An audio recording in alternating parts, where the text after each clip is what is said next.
नमस्ते दोस्तों। हिंदी साहित्य की चुनिंदा, अनुपम और खूबसूरत कहानियों के चैनल में आपका स्वागत है। आज सुनिए हिंदी कथा संसार को समृद्ध करने वाली सुप्रसिद्ध कथा लेखिका मृदुला गर्ग जी की लिखी हुई कहानी दुनिया का कायदा। तो शुरू करें कहानी दुनिया का कायदा। तूफान आने से पहले की निस्तब्धता से छोटा गर्म कमरा बोझिल था। भीतर का हर प्राणी आने वाले उद्यम के लिए अपने ऊर्जा पुंज को संभाले बैठा था। दरवाजे पर टिकी सबकी आंखें आशंका और प्रत्याशा से किसी की प्रतीक्षा कर रही थीं। रक्षा को लगा उस समूह में वही एक इंसान है जो नहीं जानती कि ठीक किसकी प्रतीक्षा करे। यह भी नहीं जानती कि प्रतीक्षा का विषय जीव है या घटना या कोई पूर्व विमोचित क्षण। पर कमरे का आशंकित वातावरण ऐसा था कि औरों का अनुसरण करती उसकी दृष्टि भी दरवाजे पर जा टिकी। शीघ्र उत्तर मिल गया। धम धम की लयबद्ध ताल पर तीव्र आर्तनाद करती एक महिला द्वार पर दिखी। त्रिविम संगीत की तरह पूरे कमरे में धमक और चीत्कार की संगत गूंज उठी। क्षण भर में भूतपूर्व मौन की धज्जियां उड़ गईं। रक्षा के लिए वो भूचाल की आकस्मिकता लिए हुए था। वो भय से सिहर उठी। मन और शरीर ने एक साथ प्रतिवर्ती क्रिया की और वो घटनास्थल से भाग जाने को उठने लगी। वो उठ ना पाई। दो स्थूल कायाओं के बीच वो फंसी बैठी थी। उठना असंभव था। तब तक उसकी बुद्धि ने काम करना आरंभ कर दिया और स्थिति समझ में आने लगी। उसने देखा कमरे में बैठी तमाम औरतें बड़े विभत्स ढंग से अपनी वक्ष और जंघाओं पर हाथों से प्रहार कर रही हैं। साथ ही उससे उत्पन्न भयावह ताल पर लय देता चीत्कार चल रहा है। हाय बहू चल बसी, हाय भरी जवानी में धोखा दे गई, मेरा बुढ़ापा उजड़ गया, बच्चे बेसहारा हो गए, बूढ़े बच गए, जवान उठा लिए, रानी बहू चल बसी। वो स्तब्ध रहकर दृश्य को लीलने लगी। तभी उसने देखा ठीक सामने बैठी विमला मौसी छाती पीटते पीटते कुछ इशारा भी करती जा रही हैं। उनकी सूखी आंखें चमक चमक कर उससे कुछ आग्रह कर रही हैं। काफ़ी नेत्र हस्त संचालन के बाद उसकी समझ में आया कि मौसी उससे भी छाती पीटने की फरमाइश कर रही हैं। घृणा के मारे उसके होंठ सिकुड़ गए। उसने सिर झुकाकर घुटनों पर रख लिया और बिना हिले डुले बैठी रही। तूफान उठ उठ कर गिर चला। रुदन का दौर थमने लगा। औरतें एक दूसरे से मनुहार करने लगीं कि धीरज से काम लेना चाहिए। तकदीर पर किसका जोर है। बस करो जी, बस करो। रो रो कर अपनी मिट्टी वीरान न करो। तुम बीमार पड़ गई तो बच्चों को कौन देखेगा। रक्षा ने सिर हाथों से दबाकर ऊपर उठाया। ये सुनील की बहू है क्या? उसके बराबर में बैठी औरत ने फुसफुसाकर पड़ोसन से पूछा। हाँ, सोनी है। हाँ, नाक चपटी है, आंखें दीवट सी हैं, रंग भी गोरा है, टीचर लगी है। मैंने तो आज पहले पहल देखी। क्यों, तुम ब्याह में नहीं आई थी? ना, कहाँ, बहू जो जचकी में थी। सहसा रक्षा के सामने अपने विवाह के बाद का दृश्य विशदता के साथ उभर आया। मुंह दिखाई के समय भी वो इसी तरह सिकुड़ी सिमटी बैठी थी। बार बार पसीना आने के कारण इसी तरह मुख पर तेल का कसैलापन छाया हुआ था। छोटा गर्म कमरा इतनी ही औरतों से ठसाठस भरा था। तब भी ऊंची फुसफुसाहट में टिप्पणी चल रही थी जो पार्श्व में ढोलकी की धम धम पर गाए जा रहे सुहाग के थमने पर स्पष्ट सुनाई दे जाती थी। उसे लगा इस सलवट पड़ी सफ़ेद धोती की जगह उसे रंगीन जरीदार रेशमी साड़ी में होना चाहिए था। हाथ कान गले में जेवर पहने और माथे पर लाल बिंदी लगाए। तभी पास बैठी औरत के प्रश्न ने उसे वर्तमान में लापटका। बहू की उम्र क्या थी? वो पूछ रही थी। बस 35, उसने कहा और सहसा उसे रोना आ गया। बच्चा कै बरस का है? 10 का, उसने रुंधे गले से कहा। लड़के की उम्र कितनी है? एक प्रश्न और आया। उत्तर सास ने दिया। अजी उम्र क्या है, बस किस्मत फूट गई, ना इधर का रहा ना उधर का, मुश्किल से 42 का होगा। राम राम, तब जल्दी बेचारे का घर बार संगवाओ ना। जो औरत सास के ठीक सामने बैठी चीत्कार कर रही थी अब पास खिसक आई। अत्यंत महत्वशाली सूचना देने की भाव भंगिमा के साथ आवाज़ धीमी करके बोली। साह वालों की लड़की डॉक्टरनी है, 30 बरस की होने को आई, ब्याह नहीं किया, अब सूझी है, कहो तो बात करूं। डॉक्टर नहीं है? सास ने फुसफुसा कर पूछा। हाँ जी, कमाऊ है और साहब वाले देने लेने में भी कम नहीं। कितना दे देंगे?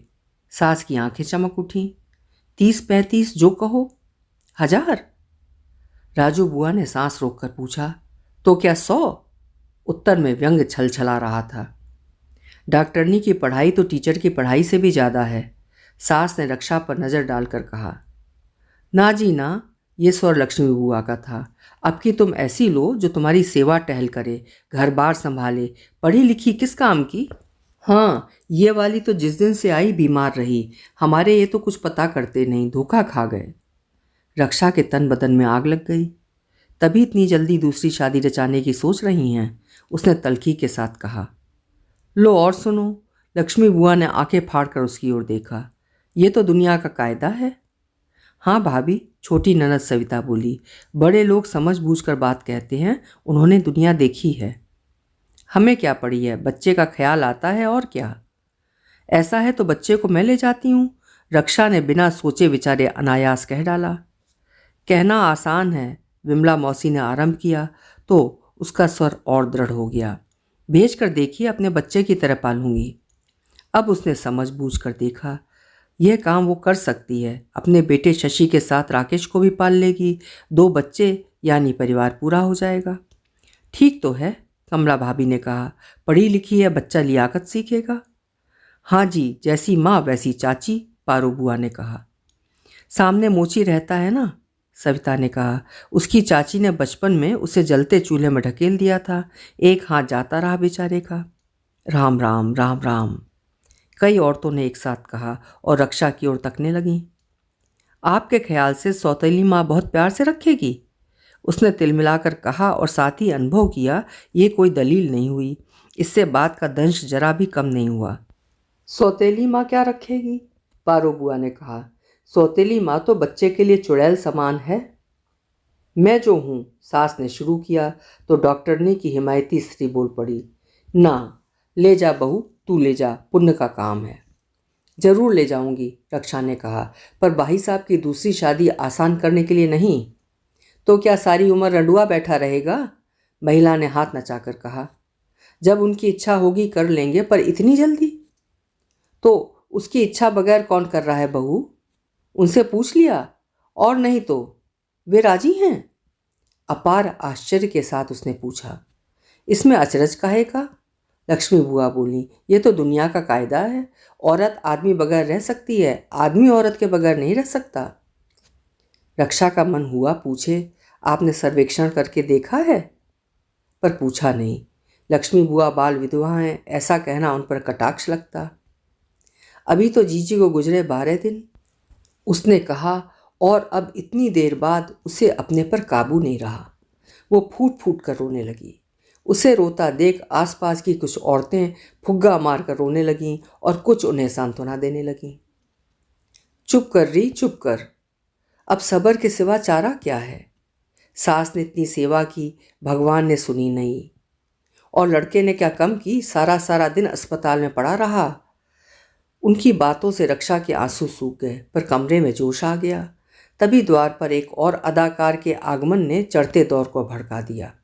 ये महिला छाती और जंघा पीटने के साथ साथ अपने खुले केश नोच रही थी। सारा कमरा प्रभावित हो उठा। क्रंदन में ठमक आ गई, लयबद्ध गूंज छत फाड़ने लगी। ये कौन आई? पड़ोसन ने रोमांचित स्वर में रक्षा से पूछा। पता नहीं, रक्षा ने तल्ख उत्तर के साथ विमला मौसी को सही उत्तर दे दिया। बहू की भाभी? मैके वाले आए हैं? हाँ। माँ कहाँ है? माँ नहीं आई। क्यों? कहला भेजा, खाट पर पड़ी है। लो और सुनो, धी के मरे पर रोने भी ना आई। अजीब फैशन में मरे जाए हैं, भाई भाभी को भेज दिया है। लाए क्या? पड़ोसन ने मारे कौतूहल के सिर आगे बढ़ाकर पूछा। खाक लाए हैं, मौसी ने गुस्से से कहा। इन्हें तो अक्ल ही नहीं है। गेहूं चावल चीनी कुछ ना लाए? ना, कायदा कानून माने तब ना।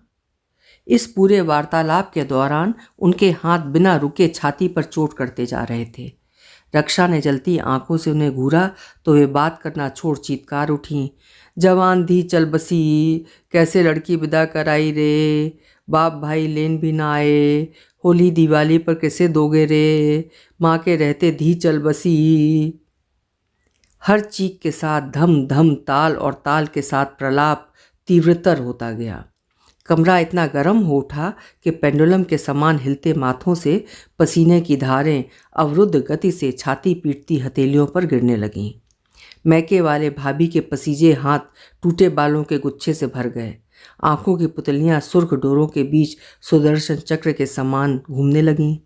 दृश्य इतना प्रचंड हो गया कि रक्षा को लगा इसका अंत पराकाष्ठा पर पहुंचकर ही हो सकता है, जो किसी के मूर्छित हो धराशायी होने पर होगा। सूनी आंखों से देखते देखते रक्षा को लगा इस विभत्स विक्षिप्त माहौल के बीच एक ओर उसकी अपनी लाश पड़ी है, जिसे घेरे जन समुदाय नकिया पर चीख रहा है, ई बहू मर गई, और दूसरी ओर लाल कपड़े में लिपटी नई नवेली को घेर कर सुहाग गाया जा रहा है। अनेक सिगरेटों से निकल रहे धुएं के मिले जुले गुबार के कारण छोटा बंद कमरा बोझिल था। भीतर का हर प्राणी आने वाले दृश्य के लिए अपनी उत्सुकता थामे बैठा था।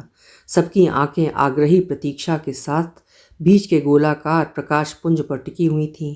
ये रक्षा का देखा भाला परिचित माहौल है। वो अच्छी तरह जानती है कि वे किसकी प्रतीक्षा कर रहे हैं। वो जो व्यक्ति होकर भी व्यक्ति नहीं है केवल एक घटना, एक तमाशा। इन लोगों ने अनेक बार ये तमाशा देखा है, फिर भी हल्की अपेक्षा बनी हुई है कि इस बार वो कुछ नया लेकर सामने आए। शीघ्र प्रतीक्षा का विषय आ पहुंचा। विदेशी बैंड के अति नाटकीय तुमुल नाद के साथ एक लड़की प्रकाश पुंज में उतर आई। सितारों जड़ी नामालूम सी पोशाक, भड़कीला रंग लेप और हाथ में सिगरेट। रंग बदलते प्रकाश पुंज के बीच नगाड़े की तीव्रतर होती धम धम ताल पर वो कमर और कूल्हे मटकाकर इधर उधर इठलाने लगी। सब कुछ इतना पुनरावृत्तिपूर्ण था कि रक्षा को जमुहाई आ गई। उसकी सार्वजनिक बुद्धि ने उसे रोक लिया। ऊब से भरी वो सोचने लगी, वो वहाँ क्यों बैठी है? इस तमाशे में न सौंदर्य है, न कला, न मनोरंजन, यहाँ तक कि कामोत्तेजना भी नहीं है बस एक रास्ता और शोर। उसने मेज पर बैठे अपने साथियों पर नज़र घुमाई। देखा सुनील और मिस्टर मेहता की नज़रें यांत्रिक तौर पर लड़की के शरीर पर फिसल रही हैं और चेहरे पर भाव उब का है। मिसेज मेहता छत पर नज़र टिकाए शायद वहाँ के लटके गुब्बारों की गिनती कर रही हैं। आखिर वे वहाँ आए क्यों हैं? ये मिस्टर मिसेज मेहता उनके आत्मीय नहीं हैं, उनके परिचित भी नहीं हैं। आने से पहले सुनील ने कहा था तो अपेक्षित उत्तर मिला था। सभ्य समाज का यही कायदा है। खरीद फरोख्त, नौकरी पेशा सब खाने की मेज के इर्द गिर्द शराब का गिलास हाथ में लेकर तय होते हैं। मेहता से मेरा एक काम अटका पड़ा है। आज बिल्कुल मन नहीं है, उसने टालते हुए कहा था। शशि को रोज नौकर के पास छोड़ना पड़ता है। कॉलेज जाती हो तब भी तो छोड़ती हो, इसीलिए दोबारा शाम को छोड़ने का मन नहीं होता। फिर कॉलेज जाकर पढ़ाने में कुछ सार्थकता तो है। तो ये क्या निरर्थक है? मैंने कभी तुम्हें नौकरी करने से मना नहीं किया, सिर्फ इसलिए कि तुम्हारा कहना है वो तुम्हारे बौद्धिक जीवन के लिए ज़रूरी है।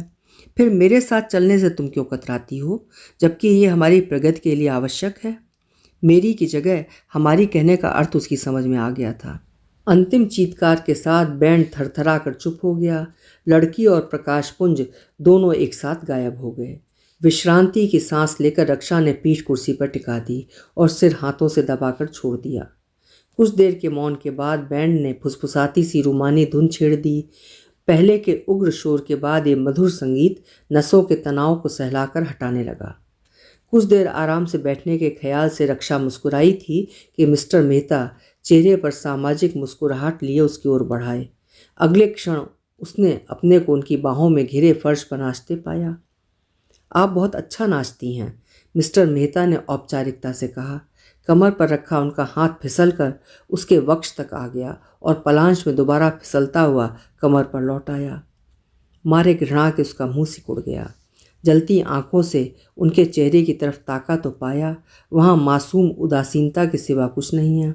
उसे अपनी ओर देखता पा वो मुस्कुराए। बोले, मिस्टर सुनील कह रहे थे आप कॉलेज में पढ़ाती हैं, क्या विषय है? तब तक उनका हाथ उसके कूल्हे पर जा टिका था। हिंदी। उसने अपने शरीर को झटक कर उनका हाथ हटाने का प्रयत्न किया, पर सफल नहीं हुई। कुछ देर बाद हाथ हटा तो अपनी इच्छा से, और वो भी तब जब वो पहले की तरह उसे दुलार चुका था। असीम क्रोध और घृणा से वो तिलमिला उठी।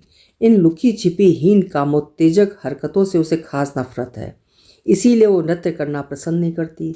उसका मन हो रहा था मिस्टर मेहता के गाल पर एक तमाचा लगाकर उन्हें धक्का देकर अलग कर दे और चीख कर उनकी भर्त्सना करे, पर वो जानती थी ऐसा करने पर कमरे का उच्च वर्गीय जन समूह उसे पागल घोषित कर देगा। सुनील उसे कभी क्षमा नहीं करेगा। फिर वो दलील क्या देगी?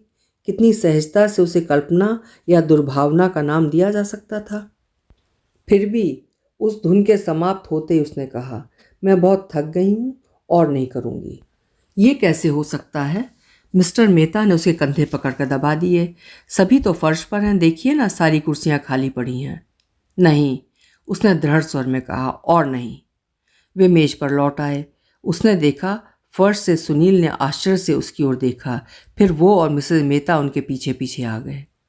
उनके मेज पर पहुंचते ही मिस्टर मेहता ने शिकायत की, सुनील साहब, आपकी पत्नी बहुत नाजुक हैं, अभी से थक गईं। माथे पर शिकन डालकर सुनील ने उसकी तरफ देखा, फिर औपचारिकता ओढ़कर बोला, क्या हुआ? पूरा मनोबल लगाकर रक्षा कामना कर उठी कि सुनील उसकी मुखाकृति देखकर बात समझ जाए। कहा, मैं और नहीं नाचना चाहती। पर बैंड ने फिर तेज आधुनिक धुन छेड़ दी थी। उसकी आवाज़ शोर में डूबकर रह गई। ठीक से सुनने या किसी और इच्छा से प्रेरित होकर मिस्टर मेहता उसके ऊपर ऐसे झुकाए कि उनके होंठ उसके गालों को छू गए। मैं और नहीं नाचूंगी, उसने लगभग चीख कर कहा। तभी धुन सहसा मध्यम पड़ गई, जिससे उसका कहा वाक्य पूरे कमरे में आर्तनाद की तरह गूंज उठा। सुनील और मिसेस मेहता ही नहीं, आसपास की मेजों पर बैठे लोग भी चौंक कर उसे घूरने लगे। लज्जा से भरकर उसने धीमे से कहा, मैं थक गई हूँ, मेरे ख्याल से अब चलना चाहिए। जैसा आप चाहें, मिसेस मेहता ने सौजन्यपूर्ण स्वर में कहा। सुनील ने होंठ चबा डाले। उसकी ओर एक तीखी नज़र फेंक कर बोला, नहीं नहीं, अभी एक कैबरे बाकी है, देख कर जाएंगे। बैठिए। मिस्टर मेहता, मिसेस मेहता अभी नहीं जाएंगे। बैठो भी रक्षा, अभी तो रात जवान है, एक गिलास और हो जाए। शराब का दौर चलने लगा। रक्षा समझ गई समा चढ़ाव पर है। इस दृश्य का अंत पराकाष्ठा पर पहुंचकर ही हो सकता है, और वो है शराब की तुरशी और गर्मी से आत्मविमुख होकर 12 बजे होने वाले स्टिपिटीज का कामुक रसास्वादन। मन से धुन उभरती गई, कभी मंद, कभी उग्र, कभी रूमानी, कभी प्रमुदित, कभी प्राचीन विदेशी सभ्यता का वॉल्ट्स, कभी आधुनिक विदेशी सभ्यता का पॉप। मिस्टर मेहता के हाथ उसकी ओर बढ़ते गए और वो नाचती गई, कभी उनकी बाहों में घिरकर, कभी उनके सामने खड़े होकर। हर स्थिति में उनकी हरकतें चलती रहीं और रह रहकर वो अपने से पूछती गई, आखिर वो यहाँ से चली क्यों नहीं जाती? 4-5 नृत्यों के बाद उसने अपने को सुनील की बाहों में नाचते पाया। दुनिया का कायदा है, वो कह रहा था, पहले मेहमान जाने की बात उठाता है और तुम हो कि खुद कह देती हो कि अब चलना चाहिए। मुझे मेहता पसंद नहीं है, उसने कहा। क्यों? अच्छा खासा जिंदा दिल आदमी है, नाचते वक्त अजीब हरकतें करता है। कैसी हरकतें? बतलाना चाह कर भी वो बतला न पाई। लगा उन हरकतों का ब्यौरेवार वर्णन असंभव रूप से लज्जाजनक है। ऐसे ही मुझे पसंद नहीं है, उसने कहा। तुम भी बहुत वहमन हो। नहीं, सच वहम नहीं है, उसने कह तो दिया, पर सोचने लगी कहीं वाकई वहम तो नहीं। अच्छा चलो, सुनील ने कहा, और नाचना छोड़ो, बैठकर गपशप करते हैं, कैबरे देखकर चले जाएंगे। कैबरे का इतना क्या शौक है? मुझे कौन सा शौक है? अब सुनील को गुस्सा आने लगा था। बतलाया तो था, मेहता से काम अटका पड़ा है, बन गया तो नई गाड़ी खरीद लूंगा। रक्षा के चेहरे पर तनाव बना रहा। फिर तुम्हारा जन्मदिन आ रहा है, सुनील ने स्वर स्निग्ध बनाकर कहा। काम बन गया तो खूब शान से मनाएंगे। रक्षा ने दीर्घ निश्वास छोड़ी और मनोयोग से नाचने लगी। सच रक्षा, सुनील कुछ देर चुप रहकर बोला, तुम बहुत असहिष्णु हो, नाचने में थोड़ा बहुत ये सब चलता है, ना जाने तुम इतनी परेशान क्यों हो जाती हो।